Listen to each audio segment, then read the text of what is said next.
Hello once again and welcome to my channel.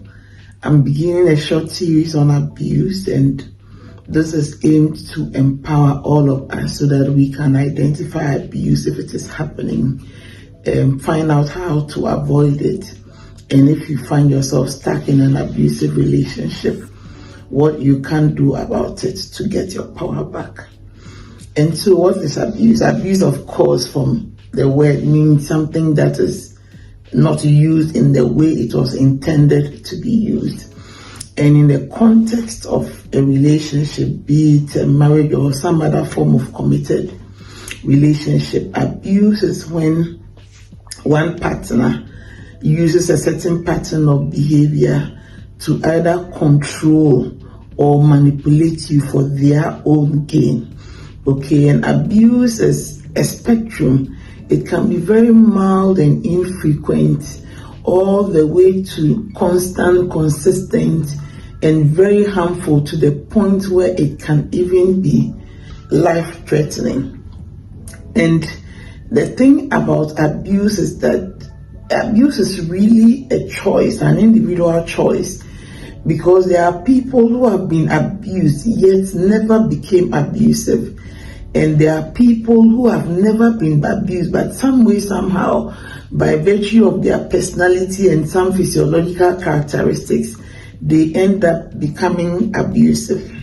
There are a few risk factors for abuse, which I'm going to talk about. First of all, we tend to have these harmful social or cultural beliefs that affect the way we treat other people. For example, in some cultures, it is believed that one gender is superior to the other, and that the inferior gender would always have to submit to the so-called superior gender. And that kind of mindset or mentality, that social or cultural norm, predisposes a certain group of gender to be more abusive towards the other group.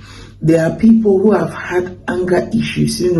When you have anger issues and you have never learned how to deal with or manage your anger, it predisposes you to being abusive, because a lot of people are afraid of men and women who can be very explosive in their anger. They are afraid that they can hurt them.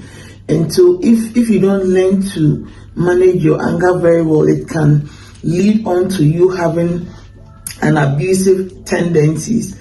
People who have grown up in an abusive home, they've seen their fathers or their mothers abuse the other person.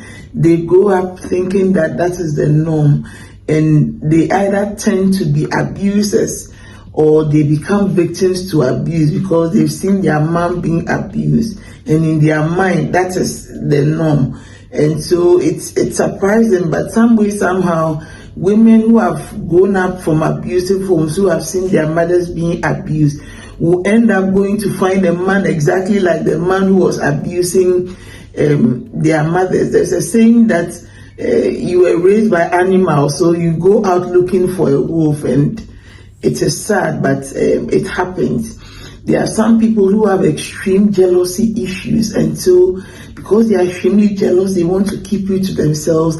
They develop these abusive tendencies to help you to stick and stay to them. These are all risk factors.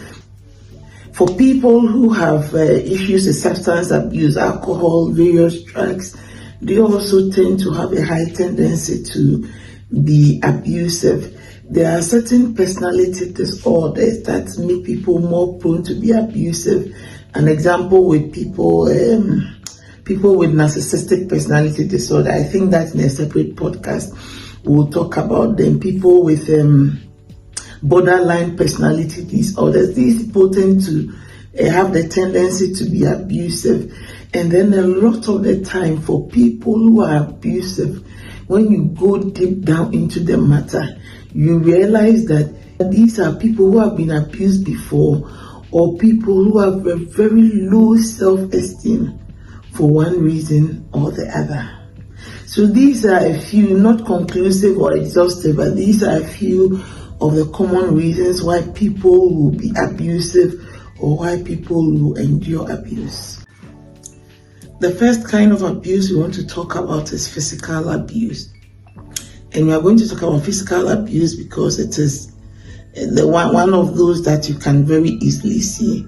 Okay, so in physical abuse, the abuser will typically threaten you, they'll break objects near you, they'll break your objects, they'll threaten you with a weapon like a knife or a gun. Sometimes they actually go ahead to hurt you with these weapons.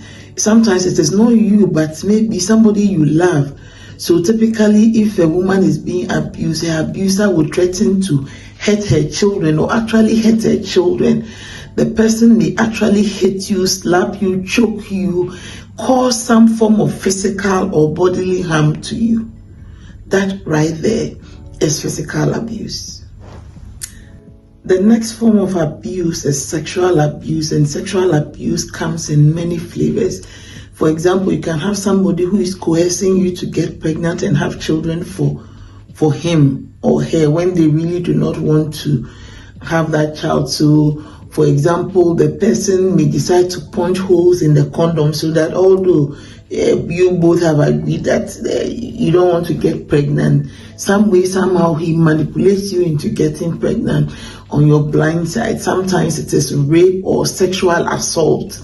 At that times, it is not really rape because you have agreed to have sexual relations with a person, but then the person forces you to do things that you are not comfortable with.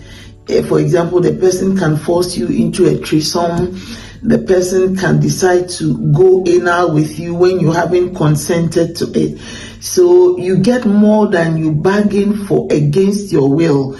There are some people who like violent sex. You may not be that type, and that is not what you have agreed with the person. But suddenly, in the time of the act, you realize that the person becomes very violent, wants to do things to you that you really do not consent. They want to handcuff you, they want to blindfold you, all kinds of things that you did not bargain for. Anytime somebody is asking you to do something in a sexual way, but that you are not comfortable with, that you have not agreed to, that is not the norm as far as you are concerned, that right there is sexual abuse. Sometimes your abuser, you may have had sex with your partner, you would have recorded it, or you have pictures showing you nude or half nude, and then the person decides to show it to a third party. That is also another form of sexual abuse. The next form of abuse is one of those that is so difficult to recognize, and I personally think that it is the worst form of abuse. Well, that is my opinion anyway. And this is emotional or psychological abuse. In this kind of abuse, your abuser would use something related to your gender or to your tribe or some kind of identity against you. They would call you names. They would withhold love and support or affection from you when you need it so much. I remember many years ago, the day I lost my mom. I lost her at the time when she was so young, so strong, so well. And it had never crossed my mind that I was going to lose my mom at the time. And it was a very traumatic experience for me. And that day was so difficult. And I remember walking home that night so emotionally drained. And I sat on the floor in my hall. And I said that the last person in this world who loved me had just died. And then after I made that statement, I wept like a baby. And although there was somebody there with me, there was no offer of comfort, no hand to hold, nobody to touch you, no reassuring words. And so when you are in that state where you need somebody to offer you support or to love you, and they are in the capacity to, they are right there with you, and they decide not to offer that kind of support or love, it is emotional abuse. And it makes you feel unloved, it makes you feel unappreciated, it makes you feel like you are inadequate or you are not good enough. And sometimes it invokes fear in you. That right there is emotional abuse. In emotional abuse, sometimes your partner knows about certain fears or insecurities you have, and they capitalize on these fears or insecurities, and they weaponize that, and they use it to hurt you. For example, you have a very deep fear or something you have told them about somebody, how you feel about somebody, and they threaten you that I'm going to tell your mom or your dad or your boss that this is how you feel about them, something that you have done that is not really illegal, but you wouldn't want anybody to know about, and they threaten you that they are going to tell a third party. Anything that would cause you emotional or psychological anguish, and the person doing that to you knows it and uses that as a weapon. That is another form of emotional or psychological abuse. You can be abused financially in a relationship. For example, somebody forces you to work and then he's the one taking the money. You don't have the liberty to spend your own money or even have access to your own money. In some relationships, the person may tell you that, oh, you stay at home, be a stay-at-home mom, let me work and take care of you. And then you agree to that kind of arrangement, but then you never see the money. Anytime you need money, you have to bring tables and diagrams to come and justify why they should give you money. People force you to the point where you become financially dependent on them. If they don't give you money, you cannot do anything, and they have forbidden you to work. And you are just home and you are totally and completely dependent on them. Sometimes you have both contributed to a family asset. For example, you bought a car together, and yet the person denies you usage to the car. He or she is the only person using the car or the family asset, and you are denied access to that property. That is financial abuse. Sometimes when you have become so financially dependent on your partner, they use that as a weapon to keep you from leaving the relationship. There may be a lot of things going on and wrong, and you want to walk away. But because you are financially dependent on them and they know it, and they want to keep you there because they know that without money you cannot leave them. Especially when you do not have any kind of emotional or financial support system outside of the marriage. Sometimes you can be abused using technology or technological abuse. And so, for example, somebody uses technology like Facebook or any of the social media platform to cause you emotional abuse. They call you names, they slander you. Sometimes they may send you threats over the phone or via email, via WhatsApp. They are threatening you that they are going to hurt you, they are going to kill you. In some instances, your partner may install a GPS, a tracker on your phone or in your car without your consent. They are tracking you wherever you go. They may steal your passwords and enter your email, your social media platforms, and then be reading your messages. And I think that women, sometimes they are very guilty when we think that our partners are cheating. We take their passwords, we go into their inboxes, into their WhatsApp, various platforms, and we look at information there without your partner's consent. That is abuse. It is technological abuse. Sometimes some partners would hack into their partner's phone, and so when the person is making a call, you are privy to all the calls they are making, all the conversations they are having, and the person has absolutely no privacy because you have used technology to hack into every aspect of their life. That is technological abuse.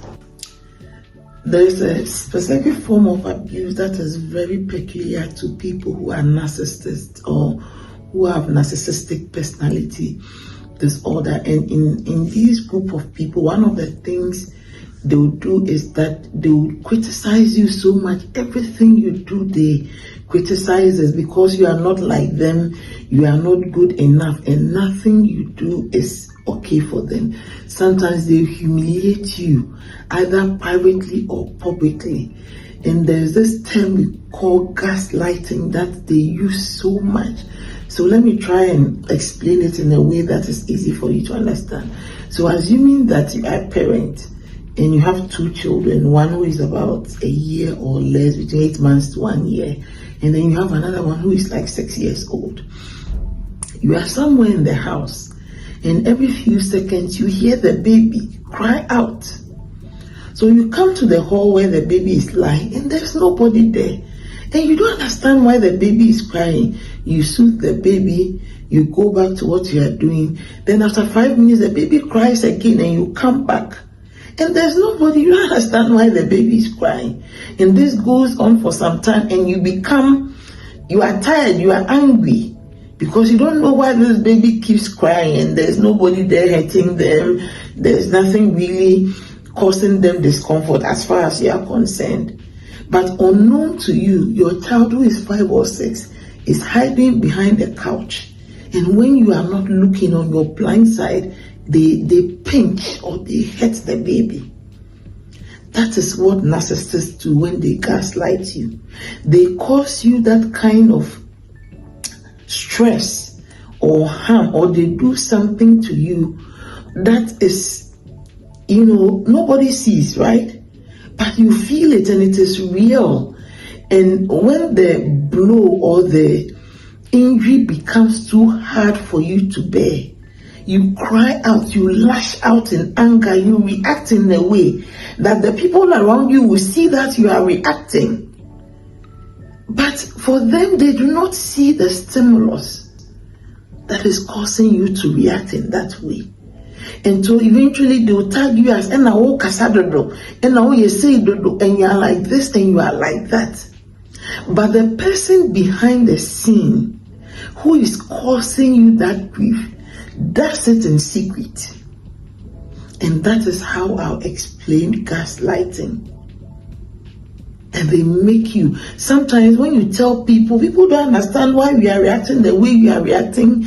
They don't understand why we are complaining. And when that goes on for a long time, what happens is that you actually even begin to question if what is being done to you is wrong. You question if really the person is abusing you or causing you harm. And it gets to that point where the lines are blurred, where you are no longer able to tell exactly whether this is right or wrong. When you are at that point where you are not sure if what the person is doing to you is harm or abuse, when you are no longer able to tell right from wrong, where the lines become blurred, my brother, my sister, you are most likely dealing with somebody who is abusing you, somebody who is a narcissist. And they cause you to question your own understanding of what is happening to you. Sometimes it is so bad that they cause you to question your own sanity and your own choices and decisions. The last form of abuse I'm going to talk about in this episode is stalking. So when somebody stalks you, it comes in different forms. Typically, the person will show up in your job or in your home or some other place where you are supposed to be without your consent, without your knowledge. Actually, when they do it consistently over a long period, or while they will not call you, do not text you. Sometimes they come alone, sometimes they come with other people. Sometimes they may not come themselves, but they will send people to come and check on you, where you are, what you are doing. Sometimes they send spies to follow you, they follow you themselves. And in all these are forms of stalking. Sometimes it is not physical, but the person is tracking your movement in terms of your emails, the people you are communicating with, the people you are going to interact with, the kind of business you are doing. Anytime somebody is following you, either physically or in some other way, without your consent, and a lot of times without your knowledge, as a weapon, as a way to control, manipulate you, and to dig into your life without your consent, that is stalking. And on that note, I'm going to conclude this podcast. In our next podcast, we are going to talk about why people remain in abusive relationships for so long. Thank you, and watch out for part 2. Bye.